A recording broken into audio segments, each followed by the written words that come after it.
Buenas tardes, doctor Delgado y estimados alumnos. Por favor, me confirman que me escuchan y que se ve en la pantalla el tema de la clase de luxación congénita de cadera.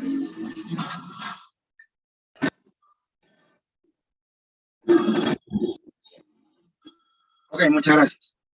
Bien, entonces, cuando escuchamos este nombre de la clase de luxación congénita de cadera, imaginamos pues de que nace el bebé y tiene la cadera luxada, ¿no? Eso es lo que se está diciendo.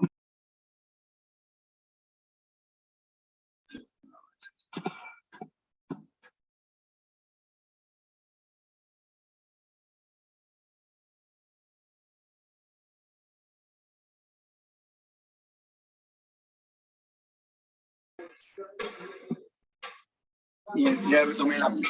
Bien, entonces decimos, con el nombre de luxación congénita de cadera, nos está diciendo que la cabeza femoral está fuera del acetábulo. No hay contacto alguno entre la cabeza femoral y la cavidad articular del acetábulo. Sin embargo, esto no es lo que vamos a ver.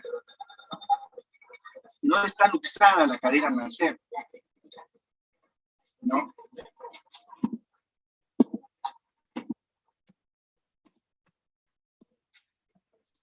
Lo que existe no es una luxación, o sea, lo que existe son alteraciones anatómicas, alteraciones morfológicas, en que el acetábulo, en lugar de ser cóncavo, es oblicuo, es plano, y permite que con el paso de las semanas se luxe la cadera. Entonces no es que nace con la cadera luxada, sino que nace predispuesto anatómicamente como unas malformaciones para que con el paso del tiempo, algunas semanas o meses, la cadera se luxe. De allí que el nombre de luxación congénita de cadera no es el más adecuado. Y se le llama entonces enfermedad luxante de la cadera. Sin embargo, la fuerza de la costumbre, en todos los libros, los labos, nosotros los médicos conversamos y hablamos de luxación congénita de cadera, aunque sabemos que no está luxada, sino que está predispuesta, está predispuesta a que se luxe y que se va a luxar después. Todo lo entendemos así. Sin embargo, seguimos llamando luxación congénita de cadera a lo que debemos llamar enfermedad luxante de la cadera. Explicaba entonces de que no se trata realmente de una luxación congénita de cadera, sino de una enfermedad luxante de la cadera. Y aquí, en esta gráfica, debo ser más explícito, normalmente, acá vemos el acetábulo es cóncavo. Contiene a la cabeza femoral. Y esta concavidad va a impedir que la cabeza se luxe. En cambio, con la enfermedad luxante de la cadera, el recién nacido tiene esta malformación, en que el acetábulo no es cóncavo, sino oblicuo, es plano, como podemos verlo aquí. De tal manera que los músculos, los pelvitrocanquéricos, van a traccionar a la extremidad y van a hacer que se luxe, que se salga porque no hay que lo contenga. No tenemos la parte cóncava del acetábulo. Lo normal entonces es que el desarrollo del acetábulo contenga la cabeza. Como esto está malformado, nace con este acetábulo plano, va a permitir que en las próximas semanas o meses la acción muscular luce la cadera. Entonces, cuando hablamos, sí.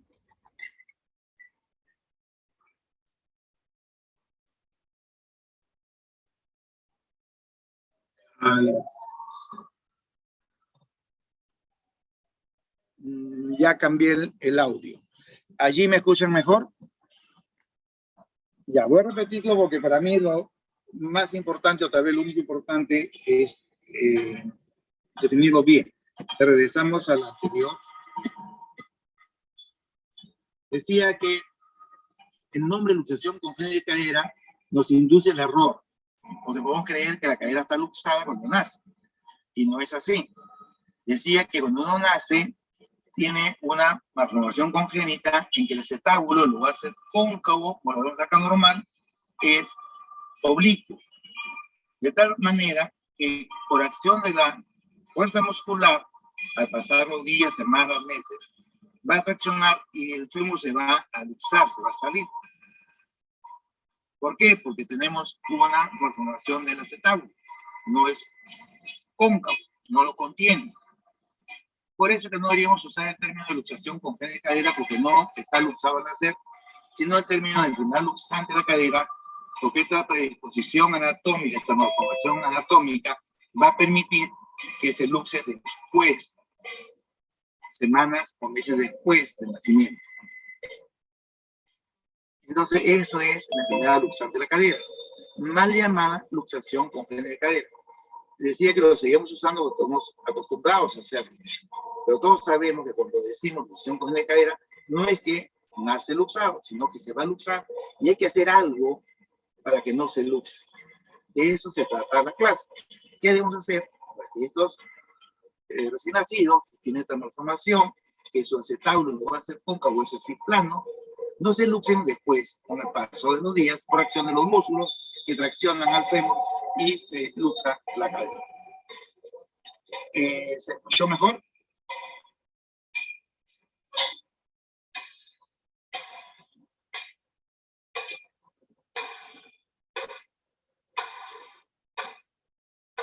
¿Me dicen si se escucha bien?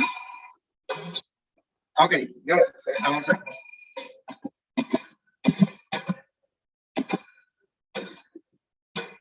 La luxación de la cadera es la malformación congénita más frecuente de todo el esqueleto. Se presenta en 2 por cada 1000 recién nacidos, vivos. Es la más frecuente de todas las malformaciones congénitas del esqueleto, la enfermedad de luxación de la cadera. 2 por cada 1000 recién nacidos vivos. Y es más frecuente en las mujeres, en los hombres. 6 a 8 veces más frecuente que se presente en el sexo femenino que en el sexo masculino.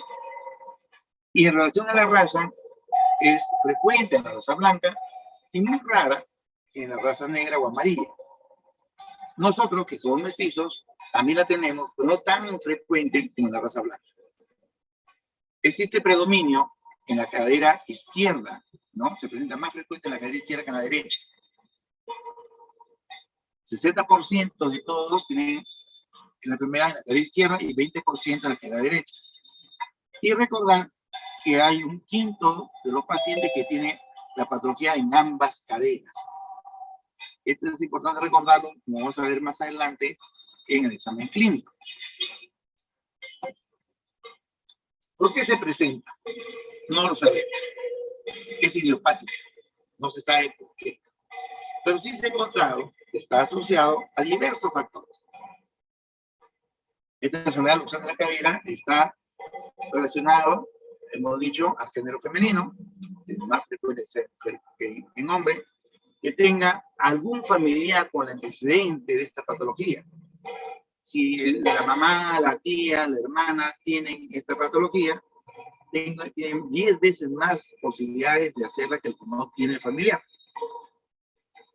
También está relacionado, ¿no? Está asociado a ser el primer producto, o sea, el hermano mayor, el primer nacimiento. Es más probable, más frecuente que lo padezca que el segundo, tercero o cuarto producto. También se encuentra relacionado a los partos podálicos, a embarazos gemelares, a representación con tortícolis congénito, con metatarsoducto congénito y con oligodramios. Están relacionados, no que esto lo produzca. ¿Cómo lo diagnosticamos? El diagnóstico debe ser lo más precoz posible. Es decir, en el día del nacimiento, el día del parto. Ese día tenemos que hacer el diagnóstico. El diagnóstico debe ser un recién nacido. Se llama recién nacido hasta los 28 días de edad. Pero la idea es que lo reconozcamos cuando nace, inmediatamente después del parto. Allí debemos encontrarlo. Después es difícil porque ya no van mucho a los controles. Entonces, cuando nace, allí debemos examinarlo.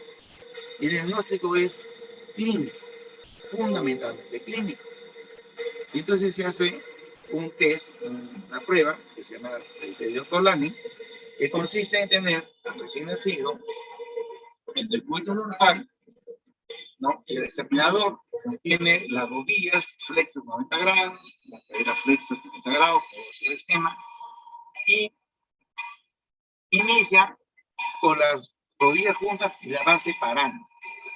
Entonces, hemos dicho que existe una no buena congruencia entre la cabeza y el acetábulo, ¿no? Como dijéramos subluxar.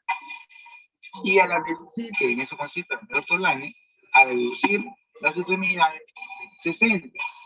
Al centrarse, se escucha un chasquido, un sonido, ¿no? Se siente, también se palpa este centraje en la cabeza. Ese clic da positividad al signo de Ortolani. Entonces, el recién nacido es el test de Ortolani el que me va a decir la presencia de esta patología.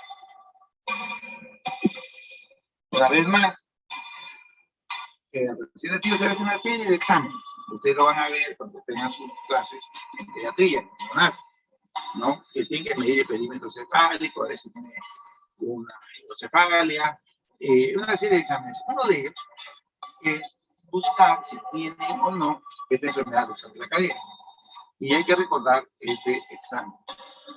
El paciente recién nacido, el decúbito dorsal, caderas y rodillas flexas, como lo pueden ver.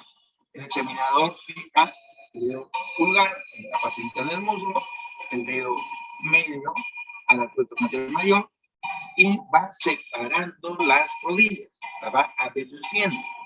Y al adeducirlo, se percibe el clic, el chasquido, del centraje de la cabeza. Este es un Ortolani positivo. Hemos hecho el diagnóstico. Disculpe, aún se escucha mal el audio. Ya.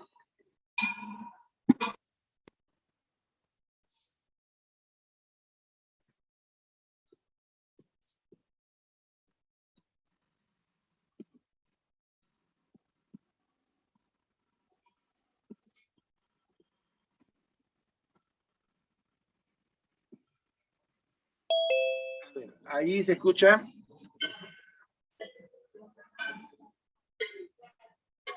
Igual, doctor. Igual, hermano. Sí. Ya una traducción. A ver, ahora he retornado al inicial. ¿Mejoró?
A ver, hemos hecho algunos ajustes.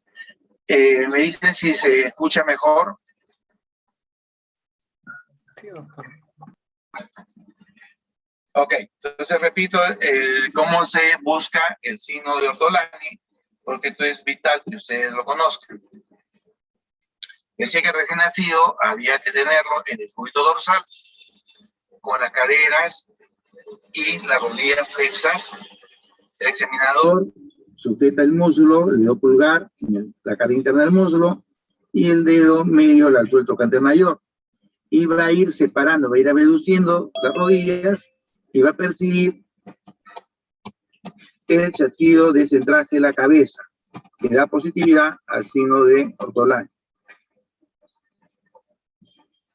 ¿Ok? Entonces, esa es la forma de buscar el diagnóstico clínico de la enfermedad luxante de la cadera.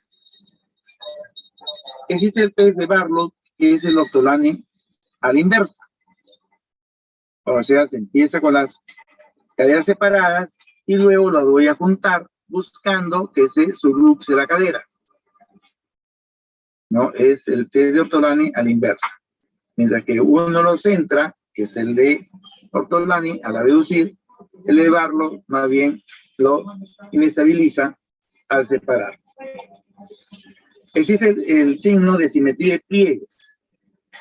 Este signo no es útil realmente, porque podemos ver aquí un pliegue glúteo profundo, bien marcado, y en el otro lado no. Un pliegue en el tercio medio del músculo, en un lado y en el otro lado no. Esta simetría de pliegue realmente no es para nada diagnóstico, porque existe asimetría de pliegues sin enfermedad luxante de la cadera, y a la inversa, puedo tener la enfermedad luxante de la cadera y no tener asimetría de pliegues. Por lo tanto, este signo no es útil para nada en el diagnóstico. La asimetría de pliegues no juega en el diagnóstico. Cuando tenemos más de 3 meses, el signo de ortolani ya no lo encontramos. No porque no tengamos la patología, sí la tenemos la patología, sino que ya no se busca mediante el signo de ortolani. El ortolani y Barlow son positivos en los primeros meses de vida, sobre todo el primer mes. Si ya tiene más de 3 meses, el ortolani es negativo. Tenemos que buscar otro signo. Y el signo es la limitación de la reducción. Como ven aquí en el lado izquierdo, normalmente se reduce hasta 80 grados. Y en el lado derecho está limitado, solo llega a 40 grados. Esta limitación de reducción me da la presunción diagnóstica de la enfermedad luxante de la cadera. Como ya han pasado 3 meses, es probable que ya esté luxada también la cadera. Entonces, después de 3 meses no se busca sino ortolani, no lo vamos a encontrar. Se encuentra en los primeros meses, en el primer mes. Después de 3 meses tenemos que buscar la limitación de la reducción. Y como debe haberse luxado ya, buscamos otro signo, que es el signo de Galeazzi. ¿Qué es el signo de Galeazzi? Es el acortamiento de la extremidad. Entonces vemos, en este lado derecho, se ha cortado, ¿no? ¿Por qué? Porque el fémur ha ascendido.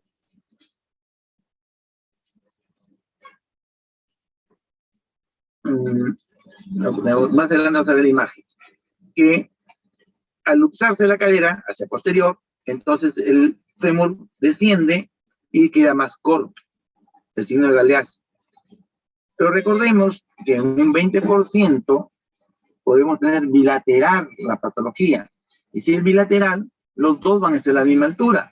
Y el signo de Galeazzi es negativo.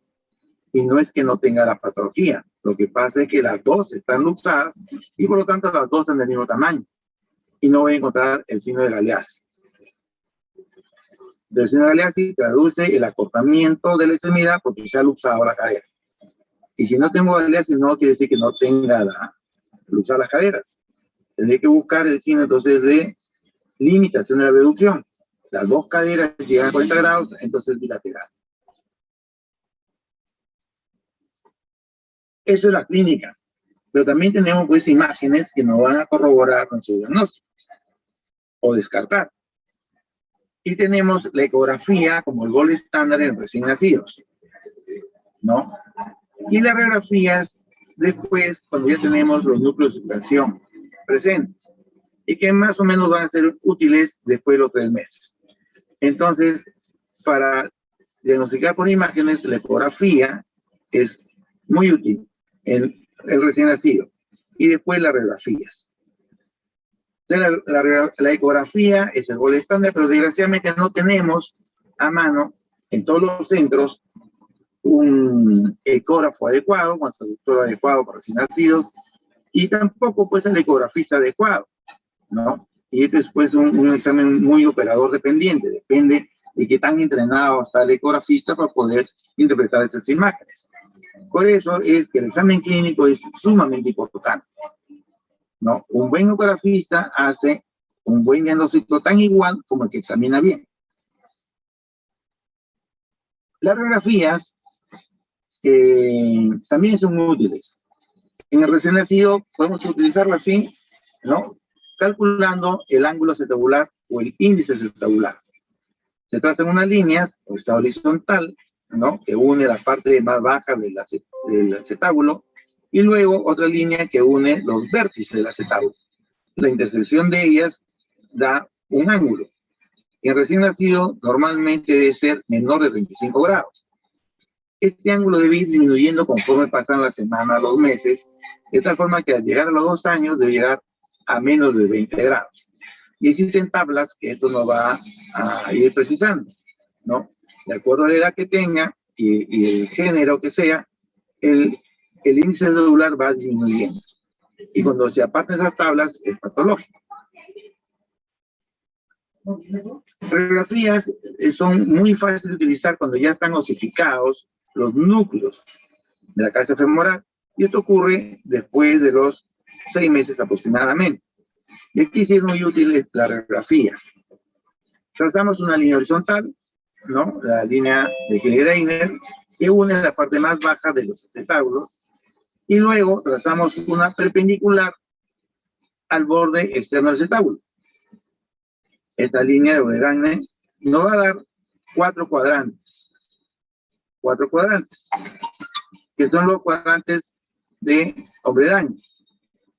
El cuadrante inferior interno, ¿no? Tenemos 4 cuadrantes. Cuadrante superior interno, superior externo, inferior externo, inferior interno. El núcleo de osificación debe estar en el cuadrante inferior interno de este esquema de Obredaño. Cuadrante inferior interno. Eso es lo normal. Cuando está fuera de ese cuadrante, como en este ejemplo, si estuviese aquí en el número 2, el cuadrante inferior externo estaría subluxada. Y si estuviese en el cuadrante superior externo, está luxada. Entonces, el núcleo de osificación debe estar en el cuadrante inferior interno de este esquema de Obredaño. También podemos ver otra imagen que la escribió Shenton, que es el arco de Shenton. ¿Qué es este arco? Es un arco imaginario que, si seguimos el borde interno del fémur, va a continuar en una línea imaginaria con el borde inferior de la rama iliopúbica y forma un arco como lo podemos ver aquí. Cuando se luxa la cadera, este arco se interrumpe. Como pueden ver, ya no es continuo. Acá en el lado normal, en el lado derecho, es un arco continuo, mientras que en el izquierdo, que se ha luxado, vemos la ruptura de este arco externo. Entonces son los signos radiológicos que nos van a permitir evaluar estas imágenes. Hecho el diagnóstico clínico, y por imágenes, la ecografía y las radiografías, pasamos a ver el tratamiento. El tratamiento va a depender en qué momento lo voy a ver al paciente, la edad que tiene. Si esta cadera es reductible o no, qué tan estable después de la reducción, y cuánto de malformación tiene el acetábulo, cuánto de cóncavo o plano es. Como esto tiene una serie de detalles que es muy especializado, vamos a ver la parte genérica y la que más me interesa que ustedes conozcan, que es el recién nacido. El recién nacido, que es lo que ustedes van a ver, ¿no? A los recién nacidos, tenemos que buscar el signo de ortolane. El signo de ortolane, que hemos dicho, de punto dorsal, caderas y rodillas flexas, las rodillas juntas, y vamos separando, vamos a ver un índice. Si tenemos el clic, el chasquido, el desenraje, es positivo. ¿Qué hacemos? Tenemos que hacer el tratamiento. El tratamiento más exitoso es colocar un arnés, que hace muchos años lo describió este doctor Pablo. Pero este arnés es muy bueno, pero necesita una persona entrenada que lo haga, y no son los médicos generales. Entonces, ¿qué es lo que se trata? Como al abducir la cadera, se centra la cabeza, y esta cabeza en contacto con el acetábulo es un estímulo para que el acetábulo plano se desarrolle cóncavo. Entonces, lo que se trata es de que la cabeza estimule al acetábulo. Para que estimule la cabeza estar en contacto con el acetábulo. Y eso se logra reduciendo, centrando la cabeza. Entonces, lo que debo buscar es que la cabeza esté centrada, así en abducción. Y como médicos generales, les pedimos que mantengan la cabeza en abducción con estos pañales anchos.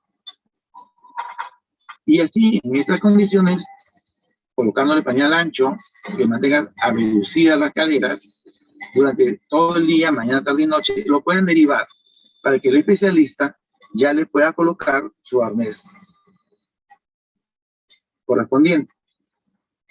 Entonces, el tratamiento aquí consiste en una vez significada la patología, en mantener en abducción las caderas para que la cabeza femoral estimule el normal desarrollo del acetábulo.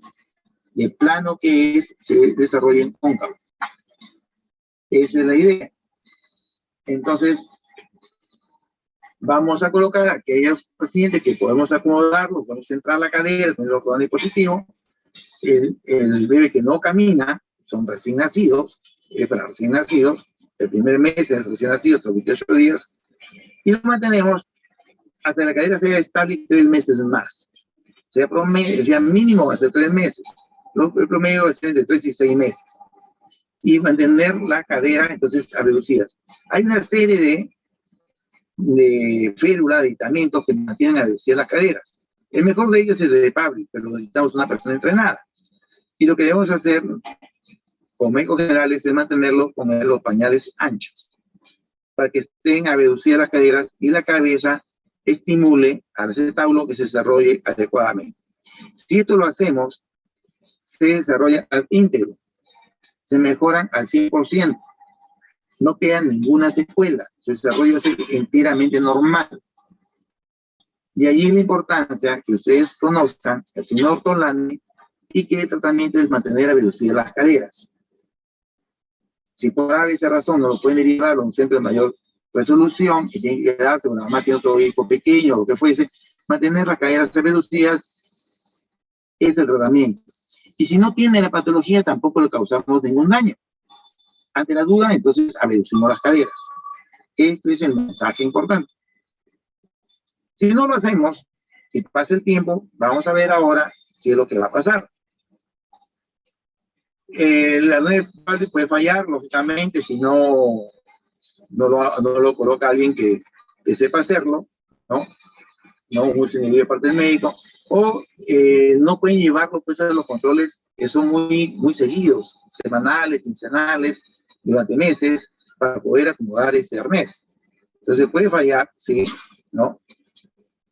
Pueden haber complicaciones también cuando se hace una reducción demasiado forzada, entonces la cabeza queda comprimida contra el acetábulo y esa presión la va a destrozar. Entonces también tiene sus complicaciones, por eso que tiene que ser una persona entrenada. Pero si no hacemos el diagnóstico a tiempo y no hemos hecho esto tan sencillo de reducir las caderas por lo menos 3 meses, entonces vamos a tener problemas más serios. Ya no podemos, después de los 6 meses, tan solo reducir las caderas. Tengo que hacer una reducción. Una reducción cerrada generalmente, algunas veces no será abierta, y luego inmovilizarlos con estas espigas de yeso. Entonces, después de los 6 meses tengo que hacer reducciones incruentas o cruentas e inmovilizarlos con estas espigas de yeso por no menos de 3 meses. Normalmente 6 meses. Y estas espigas de yeso tienen que ir cambiándose de posición. ¿Por qué? Porque la cabeza yo necesito ponerla solo en una posición que simule una parte de ese tablo, sino que tiene que ir cambiándole en distintas posiciones, ¿no? Ya no va a estar solamente en abducción y rotación externa, habrá que ponerlas en extensión, rotación interna, y vamos cambiando los yesos, y esto complica el desarrollo psicomotor pues, del niño, ¿no? Aparte que para saber que está bien reducido, tenemos que hacer un artrograma, que es algo invasivo, que no es conveniente, o tenemos que hacer una tomografía para estar seguros de que la cabeza está en su sitio, ¿no? A veces no es posible hacer una reducción cerrada, ¿no? Porque dentro del acetábulo se acumula una grasa que se llama fulvinar y no deja que ingrese la cabeza en su sitio. Tengo que abrir y limpiar esto entonces. O que la contractura muscular sea muy intensa del psoas, y por eso nos obliga a hacer tenotomías, cortar acá la inserción del psoas para poder reducir adecuadamente la cabeza femoral. Entonces, ya vamos teniendo más problemas, a más edad, más problemas para reducir y para mantener en su sitio esta reducción. Entonces, siempre que una reducción cerrada, tenemos que hacer una evaluación, sobre todo tomográfica, de estar seguro que la cadera está en su lugar y no subluxada. Conforme va pasando los meses, el tiempo, las deformaciones son mayores. Al recién nacido solo tenemos deformado el acetábulo, que lo vamos a corregir ofreciéndole la cabeza femoral, manteniéndole algunos meses, y el acetábulo de plano se hace cóncavo. Pero si va pasando 6 meses, 12 meses, ya tenemos que hacer cirugías en las partes blandas, ¿no? Para relajarlas y poder reducir, cortar los aductores, el psoas, ¿no? Entonces ya vamos a tener siempre algunas secuelas. Si va avanzando el tiempo, más de 1 año y medio, también tenemos deformaciones en el fémur, que se hacen mucha anteversión femoral, o ya la pelvis, el acetábulo ya no se hace cóncavo a pesar de que le ponemos la cabeza femoral. Ya no se desarrolla, hay que hacer osteotomías en la pelvis para poder darle forma a ese acetábulo. Entonces, a más edad, mayor deformación, mayores cirugías y peores pronósticos, peores resultados. Entonces, ¿qué pasa si no tenemos ya más de 12 años? Tenemos la deformación del fémur, antetorsión femoral. Tenemos unas hipotonías muy marcadas, como podemos ver. Entonces, ya no va a bastar hacer lo que hacíamos en los menores de 6 meses, de reducirlos e inmovilizarlos para que el estímulo a la cabeza haga desarrollar al acetábulo. Aquí no, acá ya tenemos que hacer cirugías para que este acetábulo, que lo ven bien oblicuo, ya no es cóncavo, entonces hay que hacerle osteotomías para que tenga la concavidad suficiente para impedir que la cabeza se luxe. El fémur, como tiene mucha anteversión femoral, tengo que hacer osteotomías, cortarlo, para derrotarlo y fijarlo con nuestras placas y tornillos. A veces la cabeza, que está tan ascendida, para poder descenderlo no podemos, y tengo que hacer sección del fémur, retirar parte del fémur, acortar el fémur, para que pueda descender la cabeza. Entonces, como ven, los tratamientos quirúrgicos son muy cruentos, ¿no? Muy amplios, abordajes muy grandes, para poder hacer la dirección de la parte blanda, con otomías, ¿no? Y también hacer las cirugías en el acetábulo, que hay de diferentes formas para dar a este acetábulo plano, hacerlo cóncavo. Entonces tenemos unas cirugías muy grandes, como pueden ver aquí, la pelvis, como tenemos que hacer osteotomías, cuñas, ¿no? Para poder fijarlas y darle que este acetábulo que es plano, convertirlo en convexo o que pueda contener la cabeza. Y hay varias técnicas, pero todas ellas van a tener algún, no son pues 100% óptimos sus resultados, porque aquí el cartílago ya no es el adecuado, ¿no? Vamos a hacer un nuevo techo, un nuevo acetábulo. Los resultados son tan malos que es mejor a veces dejarlo que lleguen adultos, y en adultos hacer el tratamiento. Entonces, si yo tengo un paciente adulto, como en este caso, en que está luxada la cabeza, no tengo un acetábulo adecuado, y hacerlo, los resultados son malos, entonces esperamos que sea de adulto. ¿Y qué hacemos de adultos? Entonces hacemos las artrodesis, fijamos la cadera, ya no va a mover nunca más esa cadera. ¿Y por qué la fijamos? Porque tiene mucho dolor, ¿no? Estamos caminando, apoyando la cabeza contra esta parte del ilíaco que no tiene cartílago. Entonces va a poner mucho dolor, la artrosis va a ser muy limitante, ¿no? Hay acortamiento de la extremidad, y si no hemos puesto un alza a esta extremidad, la columna se va a hacer así escoliótica, ¿no? Y esta escoliosis, que al principio es compensadora, se hace ya definitiva, estructural. Entonces tenemos una serie de problemas. Y como el dolor es tan grande ya en el adulto, nos obliga a fijarle la articulación, a hacer una artrodesis, como pueden ver aquí, ya no hay articulación. Y si tengo las dos caderas afectadas, no puedo hacer artrosis de las dos caderas. No podría ni sentarse ni caminar. Entonces tengo que hacer artroplastías. Y ya saben, otras artroplastías son para la gente mayor, ¿no? Entonces, es un gran problema permitir que estos pacientes con enfermedad luxal de cadera no sean diagnosticados a tiempo. La solución es muy sencilla. Abducir las caderas y mantenerlas 3 meses abducidas. Pueden ser desde pañales anchos y lo mejor sería un arnés de PAP, que lo hace el especialista. Entonces, la idea es que evitemos llegar a estas cirugías tan grandes y tan limitantes como son las prótesis, ¿no? De allí la importancia que conozcamos el síndrome Ortolani, por quinta vez repito, el cúbito dorsal del recién nacido, caderas y rodillas flexas, como ven en el ejemplo, las rodillas juntas y van separando. Y cuando se separan, al abducir, tenemos el chasquido que da positividad. Y ahí entonces tengo que inmovilizar. ¿Con qué? Pañales anchos es lo mismo que vamos a hacer. El especialista hará el tratamiento con el arnés de PAP. Bien, muchas gracias. Pasamos a la sección de preguntas.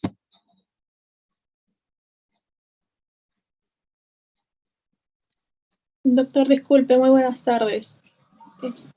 Quería pedirle, por favor, ¿podría reexplicar de nuevo la parte de la osteotomía pélvica, la secuencia de la imagen, por favor? Ok. Perfecto. Aquí veo en el chat una pregunta. ¿Cuál es el valor de la abducción normal? Lo normal es que uno abduzca en pequeños, en lactantes, hasta 80 grados. Yo voy a buscar limitación de abducción después de los 3 meses a los 6 meses, ¿no? Entonces, normalmente debo abducir 80 grados. Cuando está limitado, no abduzco más de 60, me estoy en 40, en 50. Allí estoy demostrando que tengo una limitación de abducción. Entonces, Stephanie, lo normal es 80 grados. Bien, ahora lo de la osteotomía. Vamos a la imagen.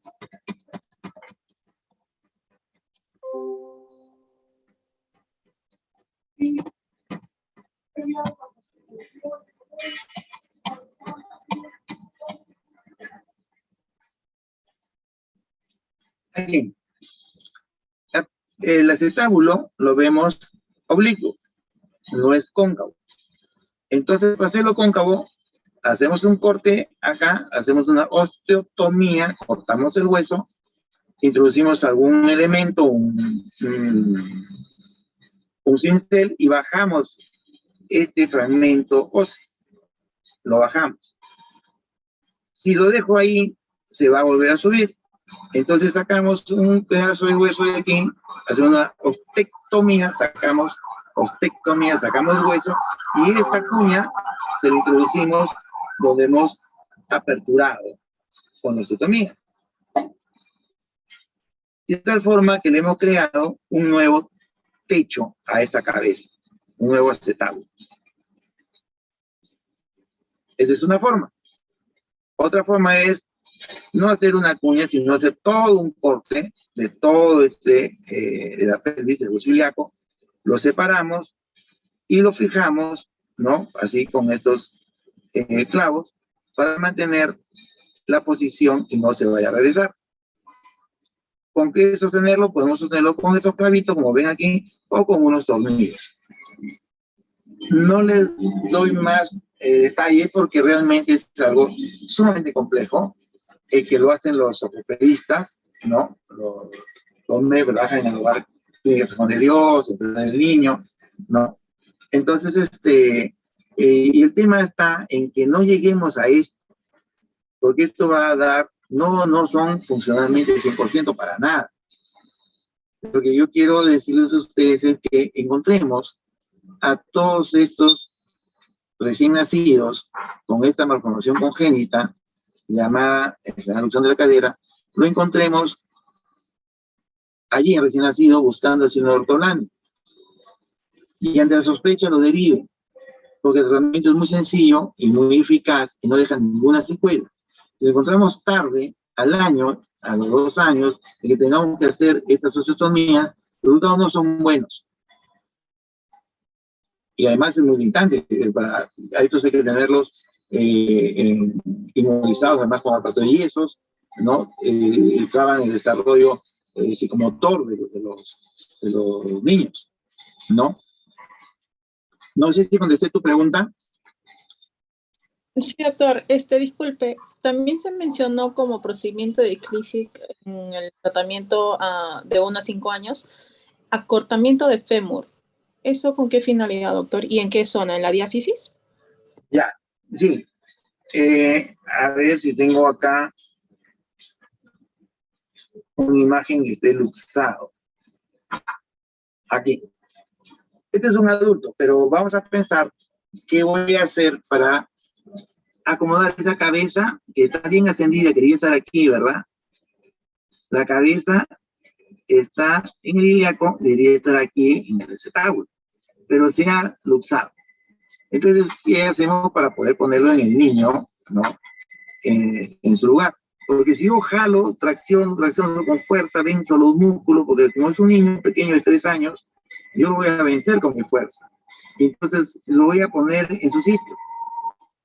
Y una vez en su sitio, los músculos van a contraer y van a querer regresar a su lugar. Entonces la cabeza queda apretada contra el acetábulo. Y al quedar apretada en el acetábulo, la cabeza se va a morir por esa hiperpresión. Entonces, lejos de hacerle un beneficio, de colocarlo en su sitio la cabeza, estoy provocando la necrosis vascular, la necrosis por presión. Para que no tenga esa presión, ¿qué hago?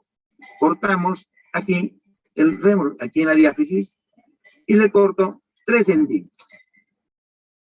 Este segmento es una osteotomía acá arriba, osteotomía aquí abajo, y estos 3 centímetros de medio los retiro. He hecho una osteotomía. De tal forma que ahora este borde va a bajar y contactar con este otro borde, 3 centímetros más abajo. Entonces la cabeza está 3 centímetros más cerca al acetábulo, y ahora sí puedo acomodarlo en el acetábulo sin esa hiperpresión. Para eso es el acortamiento del fémur. ¿Me expliqué? Sí, doctor. Y para que ya no regrese igual lo fijo. Para que ya no regrese, tenemos que hacerle acá un nuevo techo. Perfecto, doctor. Aquí si fijamos, si hago una cuña, ¿no? Saco de la cresta, lo pongo aquí y hago este techo que es plano, lo hago cóncavo, para que ya no se regrese. Y ya no se regresa por acción de los músculos porque le he cortado la extremidad.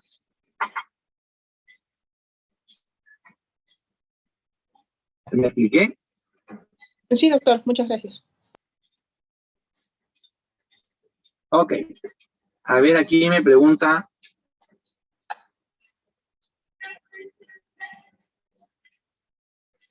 Muñoz.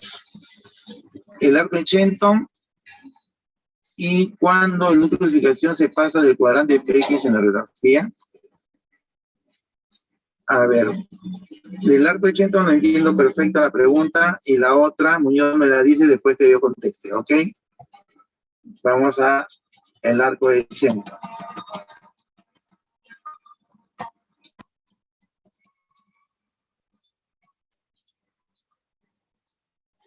Ya, Shenton es un médico que se dio cuenta que él podía trazar una línea imaginaria siguiendo el borde interno del fémur, ¿no? Del cuello femoral, y esta línea imaginaria hacía un arco continuo con el borde inferior de la rama iliopubiana. Y describió un arco, una línea continua, en forma de arco. Cuando se luxaba la cadera, ascendía, entonces este arco se rompía. Y aquí lo vemos. Se ascendió el fémur, entonces la línea imaginaria ya no coincide con el borde inferior de la rama iliopúbica. Aquí en el lado sano, si ve cómo coincide, forma un arco, y cuando se luxa, ya no tengo este arco. Muñoz, ¿me expliqué?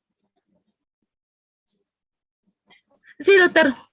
Ok, ahora, la siguiente pregunta que me has hecho, Muñoz, es cuando el núcleo de osificación está en la posición 2, es decir, como vemos en este esquema, en el cuadrante inferior externo, ¿ok? ¿Cuál es tu pregunta? ¿Qué es lo que pasa? Que no entendí cuál es la pregunta. Algo mencionó sobre el núcleo de osificación y ahí no entendí mucho. Ya, el núcleo de osificación es este, ¿ok? Aquí está el núcleo de osificación. Hombre Dañe se dio cuenta que cuando es normal, siempre está en este cuadrante inferior interno, sea el izquierdo o el derecho, o en este caso. Que cuando este núcleo de osificación está fuera del cuadrante, ¿no? Entonces está luxado o subluxado. Cuando está en el cuadrante inferior externo, está subluxado, como en este caso, y aquí en el número 3, que sería el cuadrante superior externo, está luxado. Si vemos la imagen del anterior, a ver dónde está.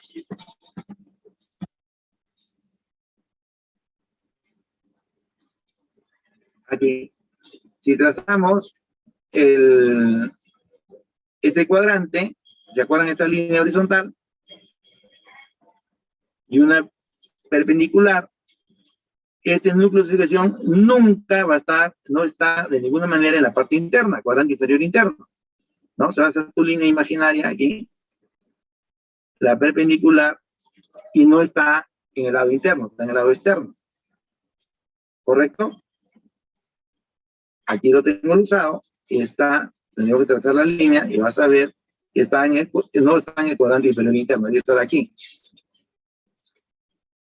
¿De acuerdo, Muñoz? Muñiz? Sí, muchas gracias, doctor. Okay. Muchas gracias. Bien, a ver.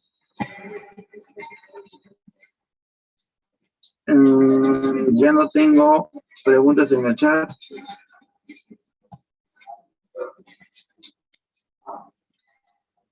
Bien, entonces, al no haber más preguntas, agradezco su atención y nos vemos el día de mañana.